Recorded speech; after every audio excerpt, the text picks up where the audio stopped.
Hello my little lovebirds, TonyaTko here, and today I'm coming out as Big Sister TonyaTko, and I want to talk to my younger brothers and sisters out there. But first, you know my birthday is coming up next week, so I dyed my hair blonder because it's summer and I wanted to go all the way blonde. So what do you think? What do you think about that? I have such high yellow undertones that it almost looks like I'm bald, doesn't it? But I like it. So far, so good. So I did that earlier today, and I just got out the shower, but I wanted to talk with some of my brothers and sisters out there, the younger folks. And I have so much on my mind that I wanna talk about. And it's gonna be a little all over the place, so you might just want to put the video on play, just go start cleaning up or whatever it is that you need to do. Because I want to do a lot of talking to a lot of different people about a lot of different things. So, number one, I want to talk with younger girls. Do not ever, under any circumstances, ever, in relationships, ever, with boys, ever, or with girls, do anything which you do not want to do. You know, boys start going into sexual puberty before girls do, so there are going to be some desires that they're going to have that you just won't have yet. You know, and there's nothing wrong with that. There may be some other girls who may have encountered, you know, sexuality at home. You know, they say that one in six women have been molested or raped, right? So there could be some girls who have come into contact with some sexual stimulus or stimuli a little too early in their lives, and they may be trying to push you to go out there and do stuff that you may not want to do yet. So hold tight. Do not do anything which you do not want to do. And then another thing, you know what? I don't want to go off into a crazy tangent. I remember when my cousin was 13, me and my sister sat down and talked to her because there was some boys that was trying to get her to, you know, do stuff, sexual stuff. And I'm like, does that boy even know how to make it feel good for you? He's 13. Hold on. I had to talk to this girl. I was like, what does he know about sex to make sex feel good for you? So I'm like, listen, you know what? I remember when I was 13, I didn't know that sex was supposed to feel good for a girl. You know, I just thought that it was just, you know, you just do, you know, you do it, but I didn't know that it was supposed to feel good and stuff like that. So, you know, I hope, listen, sex is supposed to feel good for both the man and the woman, or the girl, boy and the girl. It's supposed to feel, well, not boy and girl, you're supposed to be doing it when you're older, but listen, there are people doing stuff that they're not supposed to be doing anyway. But listen, so I'm talking to you. Before you go out there doing anything, just think about the whole situation. Think about who it is that you're doing it with and how much experience this person has. Do you think that this person is going to be tender and caring enough with your body? You know, some people ask, when is the right time to lose your virginity? And I say, when you don't have to ask that question. Because you know what? You shouldn't be losing your virginity. Your virginity is something you should share with somebody that you care about, who cares about you. Nowadays, everybody's in such a rush because of what they see on TV. And, you know, the sooner they can get people sexually active, the sooner they can get to start selling different products that they need. You know, but listen. And sex really isn't even all of that when you're with somebody that you don't really care about. You know what I'm surprised about? I'm surprised that there are young ladies out there who will let a boy touch them, but they won't even touch themselves, look at themselves, see what they look like. They'll let somebody else get down there. But what I'm saying is, if you're not comfortable enough with your own body to check out your own body, then listen, honey, you're not comfortable enough to engage in intercourse. You know what? Should I get personal? Should I tell you guys about my lost virginity or my shared virginity. Should I get personal? Should I get personal? Oh, I don't know. Are you ready? Okay, listen. I started growing, can I call them lady lumps? I started growing female body parts when I was about 13 years old. My buttocks started expanding. The little bosoms was growing. So, the boys started taking notice. Oh, goodness. And there were so many people, oh, goodness, saying so many different things. And some people talk a good game, I tell you that much. But hold tight. Listen, if you don't, I don't even know how to put it. Gosh, how do I put it? Let's big sister talk to you. Hold tight. You don't want to, you want to, listen, let somebody wait it out. See if they really care about you. Because you know what? Let me tell you something. All right. How do I put this? Because I want to compare this. I used to gold dig in my early 20s. Maybe. I used to gold dig, right? Or at least I tried for a moment or two, right? So I'm going to make the comparison because men like to hold on to their money the way women like to hold on to their bodies. So the comparison is often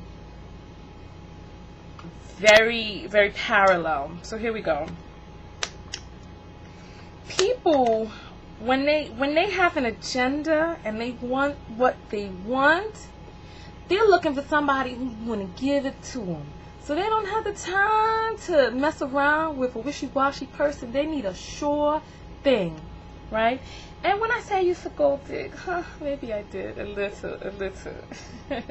Just a little, not much. I couldn't really get into it because, first of all, I don't like to tolerate people that I don't want to tolerate. So, but that's another story. But listen.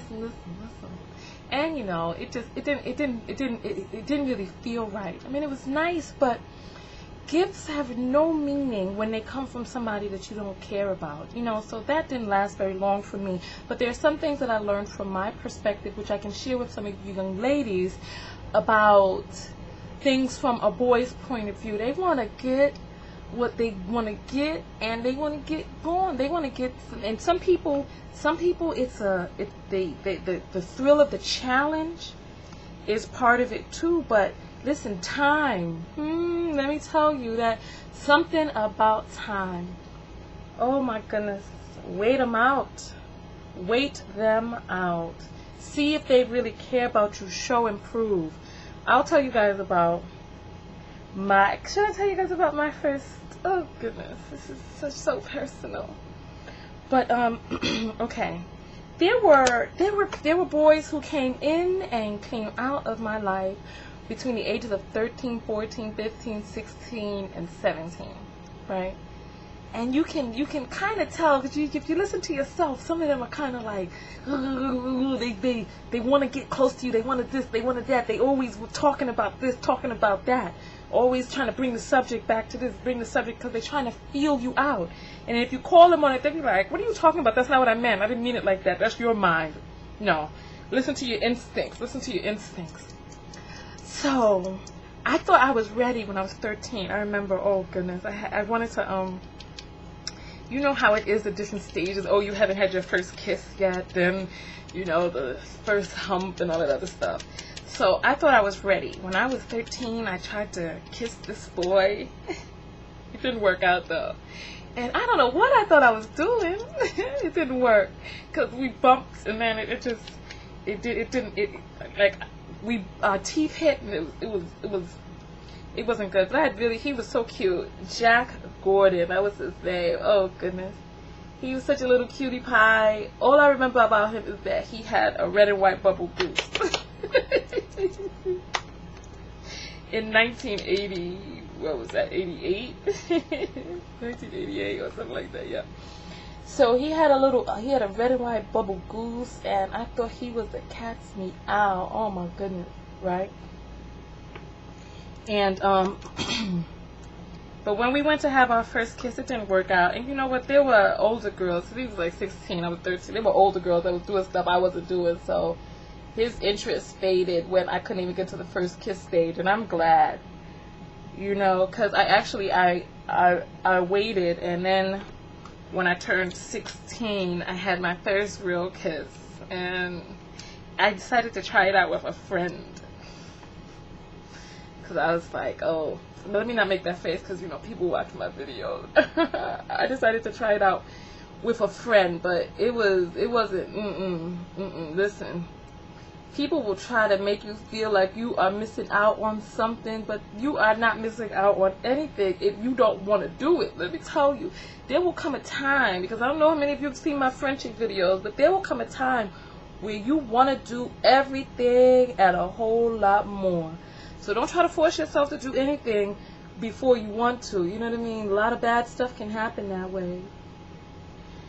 Okay, so after Jack, right? The next, I say I was 16, and then, oh, this is so personal.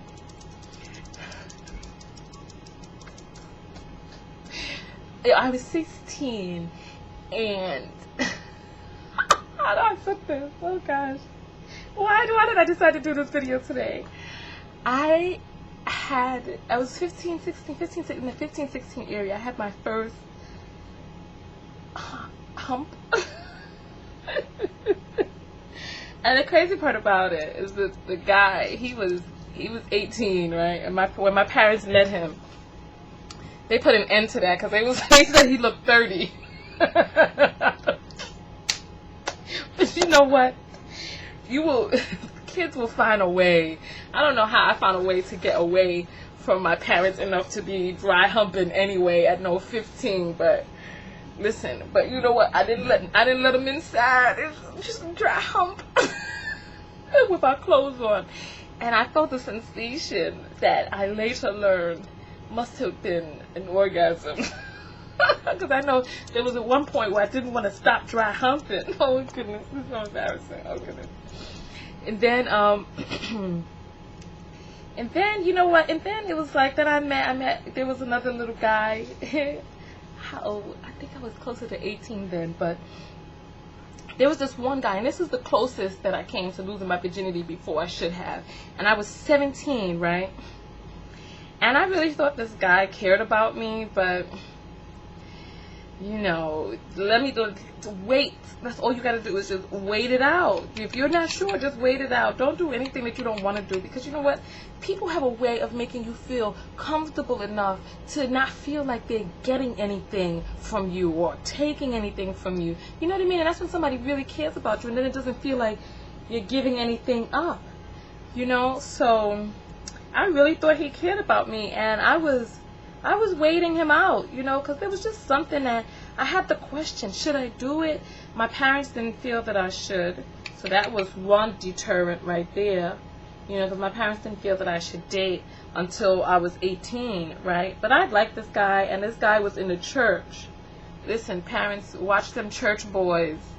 So this guy was in the church, so my parents trusted him, thought he was a nice young man, right? And I actually saw his penis when I was 17, and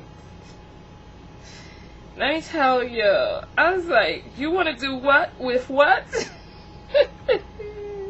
And it was so whack, because he tried to do it to me in my parents' house on the floor and stuff like that, and I was like, oh no, and he showed me his penis.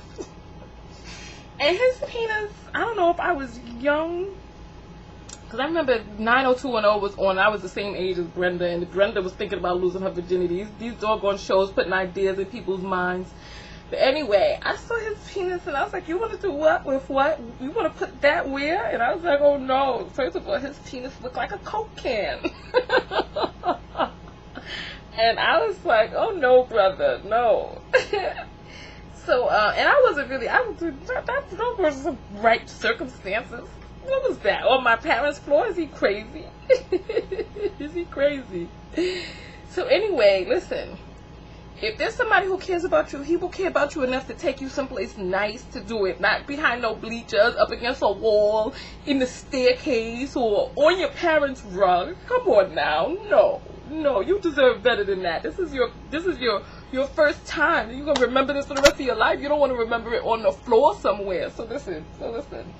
So I was like, I waited him out, and he didn't turn out to be who I thought he was. I found out he was cheating on me with somebody, I guess. She was from a church too, and I guess she was doing it. I wasn't doing it yet. She was doing it, so I was like, So then that was around the same time that Brenda found out that whatchamacallit was cheating on her. Our lives were so parallel in 90210. But anyway, so then I never felt comfortable enough to do it, because I never felt like any of those people ever really cared about me. I had reservations. And if you have reservations, listen to yourself. Believe me, you'll be so much better off, because there will be a time where you feel comfortable enough to do it. And then so I got to college, and my parents said I could date at 18. So I was already at college, by then. And then we were just out there. We didn't have any rules or regulations or anything. And I was really lucky in that I went to Clark Atlanta University, and they paired us up with our brother school over there at Morehouse, and I ended up meeting my first true love. Oh, I loved him so much, and he loved me. Oh, it was such a beautiful little relationship, right? But I was 18 then, and so he never tried to pressure me, he never tried to rush me. And the thing about it is that boys, men, they understand how important virginity is. So if they are a person who plans on being there with you forever or for a very long time, if they plan on being with you forever, right, then they're not going to try to rush you, because they're like, okay, well, we will do it, right? And if they have respect for you, they wouldn't want to put that footprint in on your life, knowing that there's a chance that they're not going to be there forever and ever, or feel that they're worthy of having you remember them forever. So if there's anybody who's rushing you, you know that they don't have your best interest at heart. If they're like, you say you love me, right? Listen, no fool, if you love me, you ain't going to pressure me. Because look, I remember my first time. Everybody remembers their first time. And if there's somebody out there who's trying to rush you, they're not. Wait them out. They want to rush you, get even slower. Wait them out. Wait them out. So my little sweetheart, we dated. He was cool, and we actually crazy. The crazy part is that we actually waited till I was 20, and I would say me as a 20-year-old, I didn't have the I don't know how to put it. I wouldn't necessarily say that I had this extreme driving force to do it. Even at 20, I wasn't hormonally up to the task, but I was in love, he was in love, and it was really nice. He got us a hotel room, I guess. I don't know, where did he get the money for all of that? He got us a hotel room, and it was nice. It was, it was the type of thing that standards are created from, and unfortunately what happens when you do it bad the first time, if you don't do it right the first time, your standards can become messed up, and so much so that you're like, well, I did it with him like this, well, what's to stop me from doing it? Or, you start becoming self-destructive, and you're like, well, how do I put this? There's some people, and this happens with people who are molested. They actually become promiscuous because they feel, some people become promiscuous because they're like, okay, well, I'm going to take my sexuality into my own hands. I'm not going to let anybody take it from me. I'm going to, fling it around at my own discretion. So they start becoming promiscuous. I would like some of the people in here who had bad first times and good first times. Tell some of the younger people about it. I had a really good first time. And it was a first time that propelled me into a very long bout of celibacy in my 20s, because you know what, I just hormonally, I just wasn't ready. So, you know, I loved him. We stayed together, and then, you know, 2001 or so, we parted ways finally, you know, and oh goodness, I was 20 in 95, and then it took a long time to unravel out of the relationship, you know. I'm not trying to disrespect anybody, you know, and but it really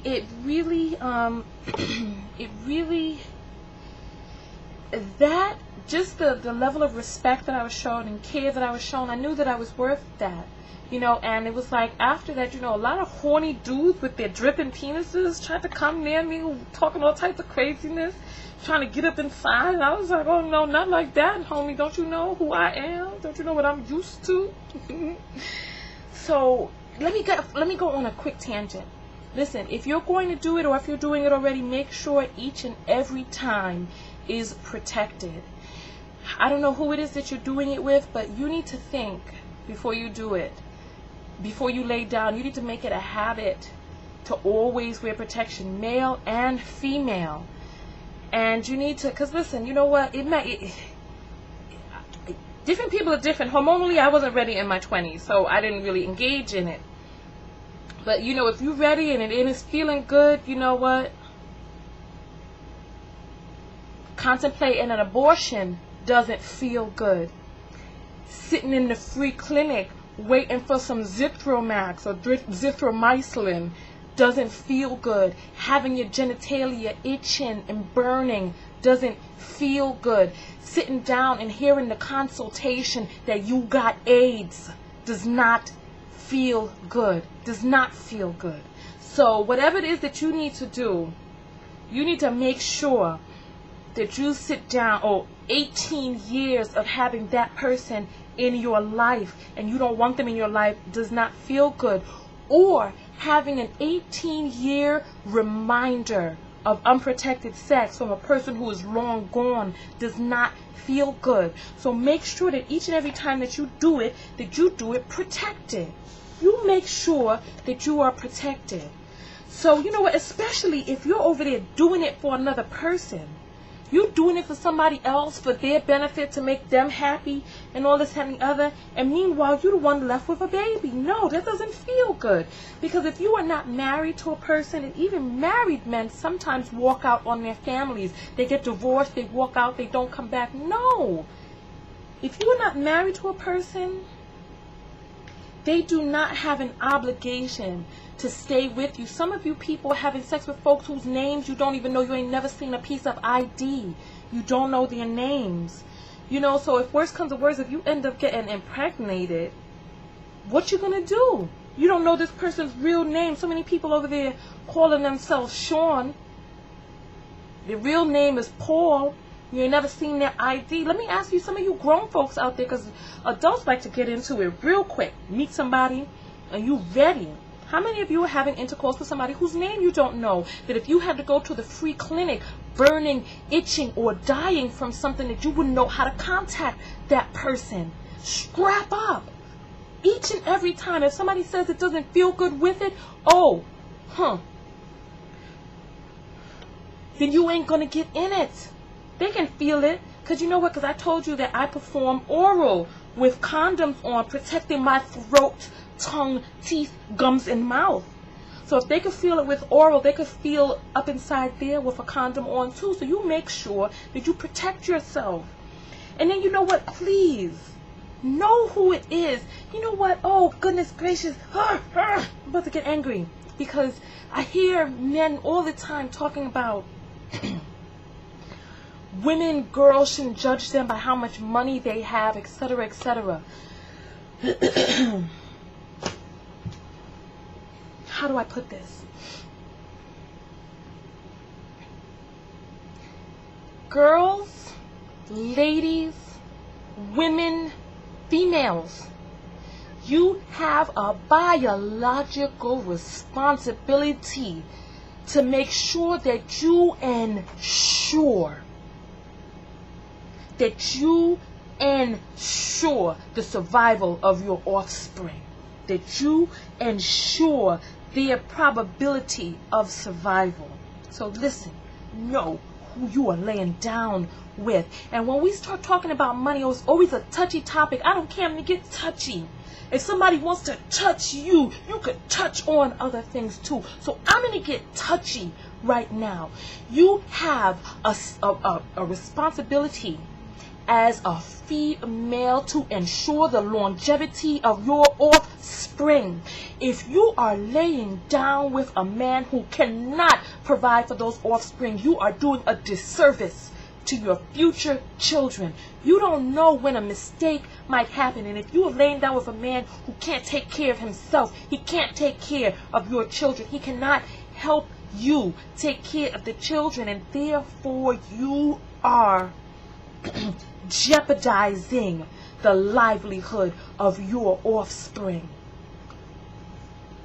Now, I'm not saying the man has to be rich. We don't have to look for boats, yachts, and Benzes. But listen to Big Sister TonyaTko. Do not lay down with a man who cannot take care of himself. He owes it. You owe it to him. For him to owe it to himself to go get his act together. He ain't ready. Because sex is very potent. It produces offspring. And the last thing you want to do is bring some children into the world who can't eat. I don't know how old you are who's watching this video, but your children deserve a fighting chance. And going down to the welfare office asking for a handout for food stamps and for a shelter to live in because you are pregnant and can't work. No, that is not the move. You know who you're laying down with, and you make sure that you are meticulous about your protection. But protection fails, so you know who you're laying down with. Hear what I'm saying. And if he can't take care of himself, he cannot take care of your offspring. Now listen, okay, yes, girls, women, oh yes, we should have our own, yes. But you don't want to put yourself in a position where you are the only person caring for that child, because believe me, you're going to have to carry that child for 9 months. And it is not a given that that guy is going to be there for you. I don't care what he says. It is not, it'd be nice, and he should be. But there is nothing that can force him. I mean, we can get his social security number and get child support enacted upon him. But men, boys, they can leave. You can't, because that baby grows inside of you, inside your womb, stretching out your young body and coming bursting through your near virginal vagina. Yes. So you protect yourself each and every time, and you make sure that before you start engaging in anything close to unprotected sex, that person has already been tested, that you have gone down to the place. Don't take anybody's word for it, because their word ain't going to help you when you need to take 6 and 7 different cocktails of drugs every day, because on the inside you are infested with HIV. Their word ain't gonna help you then when you got herpes bumps growing on your genital area. Their word ain't gonna help you when you are 8.5 months pregnant and you don't have their social security number and they are nowhere to be found. No, their word ain't gonna help. So you need to make sure that you know who you're laying down with. Know where they live. Know where they come from. I'm sorry, I don't mean to get hyped up. It's just that it disturbs me. And I just want to make sure, let me get back on topic. Sex is a very powerful thing. People make light of it on TV. Oh, we hoochie coochie, we dance, we do. No, it's a lot more than that. If you are laying down with somebody that you cannot see as the future father of your children, you should not be laying down with them, because mistakes happen. they happen. And you know what? There's something about sex that when it feels good and you're having sex with a person, you want to continue to have sex with them, and you get more comfortable having sex with them. And sometimes mistakes happen. And sometimes you end up in longer term relationships than you would have planned on, because you're with somebody and you've already seen the early warning signs of potential problems, but now you're stuck in a relationship with them. You mess up one time, because let me tell you something, your body will play a trick on you, girls. Let me tell you, you are horniest when you are the most fertile. You are the most horny when you are the easiest, the most ready to be impregnated. So those times that you're like, oh, I gotta have it, your body is ready. You're ovulating, most likely, and that means that your body is ready. And semen can stay inside of the body for 3 days, waiting for that egg to come down from the fallopian tube, to just jump inside of it, so that it could latch onto your uterine lining and start growing in there. Be careful, especially when you want it a lot. Take your time and just think. Just think of what you would feel like sitting down at the free clinic, hearing somebody say, I'm sorry, we have to go, and looking at you and looking at the clipboard and saying, we need you to go into a consultation. I'm sorry, young lady or young man, you have AIDS. Come on. Okay, or you have HIV. It takes some time to get AIDS, but maybe you've already had it full blown. But you know what I'm saying. So anyway, I got all of that off my chest. So I just want you all to be careful. Number one, don't share your virginity with anybody who's trying to rush you into it. It's yours. You know what I mean? They want to get all up in your business, get all up in their business. Know who it is that you're laying down with. Meet their family. Let your family meet theirs. There's something wrong when a person feels that they need to sneak or hit you up against the side of a wall trying to pull your panties aside to shove up inside of you. No, there's something wrong with that. Get somebody who knows your worth. Know your own worth, to know that you are worth more than that. And I don't care if you've already started to do it. Stop if you don't want to. Nobody says that you can't stop. And you know one thing, I'm going to end this video, because before I started doing it, before I really wanted to do it, I used to engage in the dry hump and stuff like that, right? And other things I used to engage in. And then men, the boys, guys, they would say, well, we've already done this, so what difference does it make whether or not we do this? Well, listen, honey, if it doesn't make a difference, then that means that we don't need to do it. Because if that is so much like that, then we don't need to do that then. If they're like, you've already done this, so why don't you do that? No, let me tell you, it's never too late to stop. You can always stop whenever you want to. You can always stop whenever you want to. Simple as that. Don't let anybody feel that because you've already done something, and don't you ever feel like because you've done something and you have to continue to do it. No, it's your body. You can take a pause. And don't ever feel like, oh, you've gone too far into foreplay to stop. You can always stop. The choice is yours. It's your body. If there's any reservation or anything inside of you that says don't do it, don't do it. I got all of that off my chest. So listen, I'm good. I want some of you to talk about give me some comments on what it is that we've talked about here today. I have to go take care of this shea butter business right now, but I want to hear from men, women, boys, and girls, all of you. Tell some of these young boys and girls about your first time. And boys, let me tell you, everybody's not doing it. A lot of boys out there are trying to pretend. They pretend like they're doing it, but listen, sex is very hard to get when boys are young. It's even hard to get when they're older. So don't listen to that everybody's doing it foolishness. Everybody is not doing it. And you know what? I feel like I just have to clarify the thing that I was saying, because money is such a touchy topic for so many people. If there is a man who does not have his financial act together, and he is, listen, he needs some time, because sexual, and you know, the sexual, when men release, first of all, okay, how do I put this?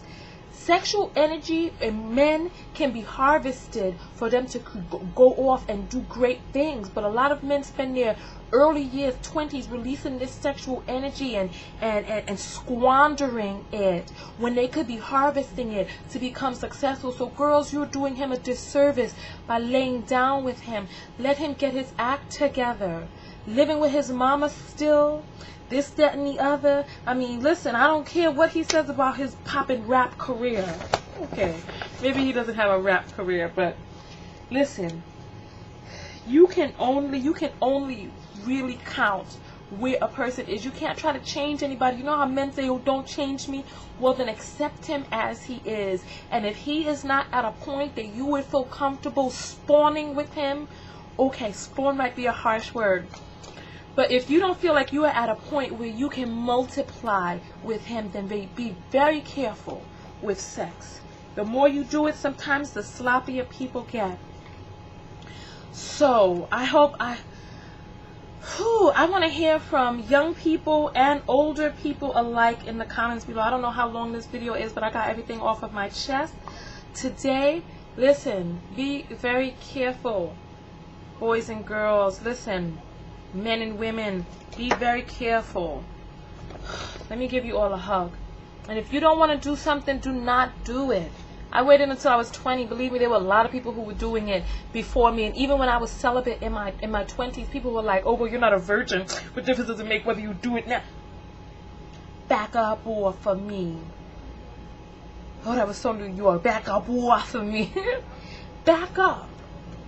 You crowding me. I'm not ready to do it. Hug me.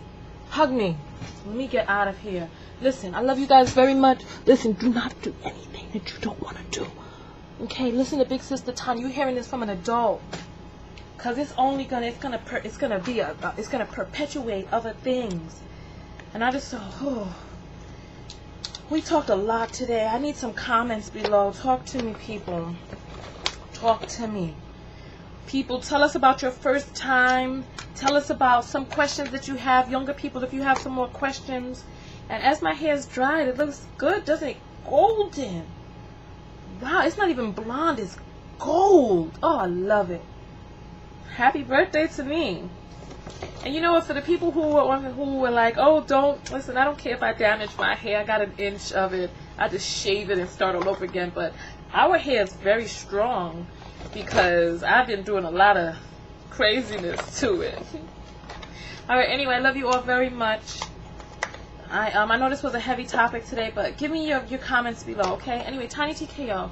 Come over to my Facebook, facebook.com/TonyaTko, on Twitter, twitter.com/TonyaTko, and my website, TonyaTko.com. Love you all.